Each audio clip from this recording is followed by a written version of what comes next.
ሰላም ጤና ይስጥልን ክቡራን የዩቲዩብ ቤተሰቦች፣ የሰዓቱን አጫጭር መረጃዎች እየቀርብ ያለው እስከ ፍጻሜው አብራችሁን ቆዩ።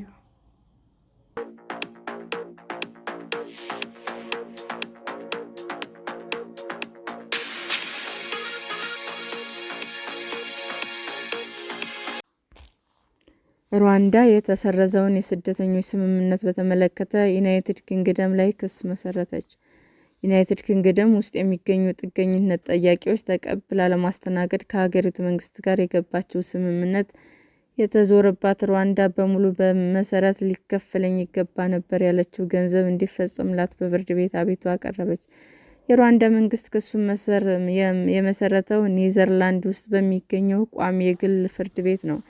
የሀገሪቱ መንግስት የዩናይትድ ኪንግደም የተወሰኑ ጥገኝነት ጠያቂዎች ወደ ሩዋንዳ ለመላክ በስምምነት የገባችው ቃል ልትፈጽም አልቻለችም ሲልም ተከራክሯል።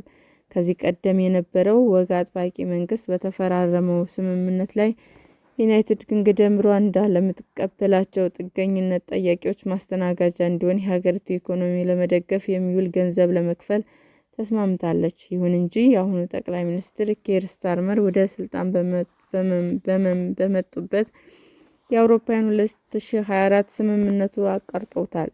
ዩናይትድ ኪንግደም የሀገር ውስጥ ጉዳይ ሚኒስትር ወደፊት ለሩዋንዳ እንዲከፈል ተይዞ የነበረው 220 ሚሊዮን ፓውንድ እንደማይከፈል ገልጿል።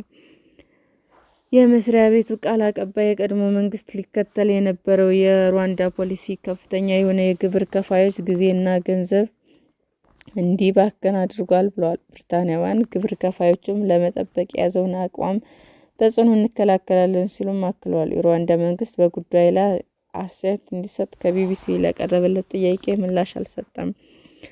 ሀገሪቱ የውጭ ጉዳይ ሚኒስቴር ስለ ጉዳዮች መረጃ ለማግኘት የሩዋንዳ ጋዜጣ በሆነው ኔታው ታይምስ ላይ የወጣ ጽሑፍን ጠቁሟል። ጋዜጣው ላይ የወጣው ጽሑፍ የቀረበው አቤቱታ አንድ ስምምነት የተገባ ቃል አፈጻጸም የሚመለከት እንደሆነም ያስረዳል። የበፊት ወግ አጥባቂ መንግስት ይህንን የሩዋንዳ ፖሊሲ ለማስፈጸም 700 ሚሊዮን ገደማ ፓውንድ ወጪ አድርጓል። ከዚህ ገንዘብም ውስጥ 290 ሚሊዮን ፓውንድ ያህሉ ለሩዋንዳ መክፈል የነበረበት ነው።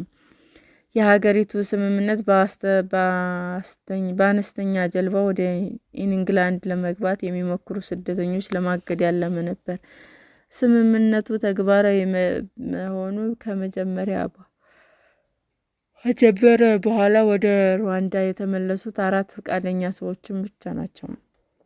በ2024 የተካሄደው አጠቃላይ ምርጫ የሌበር ፓርቲ ካሸነፈ ከጥቂት ጊዜያት በኋላ ጠቅላይ ሚኒስትር ኬር ስታርመር እቅዱን የሞተና የተቀበረ ሲሉ ገልጸዋል።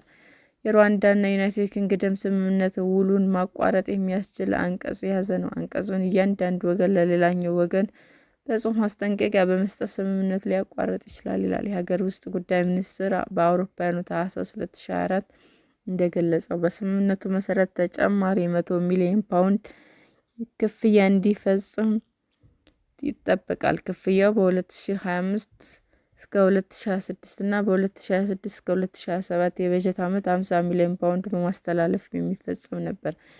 በተጨማሪ ሚኒስትሩ 300 ሰዎች ወደ ሩዋንዳ በሚዘዋወሩበት ወቅት 120 ሚሊዮን ፓውንድ ለመክፈል ተስማምቶ እንደነበረም ተገልጿል። ሰላም ጤና ይስጥልን ውድ የዩቲዩብ ቤተሰቦቼ እንዴት ናችሁ? አዲስ ጀማሪ ነኝና ሰብስክራይብ ያደረጋችሁ አበረታቱኝ። አመሰግናለሁ። ክቡራን የዩቲዩብ አድማጮቻችን ለሰዓቱ ያቀረብኩላችሁ አጫጭር መረጃዎች ይህንን ይመስል ነበር። በሌላ መረጃ እስክንገናኝ ሼር፣ ላይክ፣ ሰብስክራይብ እንዲሁም ቢቀርብልን የምትሉት መረጃ ካለ ኮሜንት እያደረጋችሁ ቸር ቆዩን።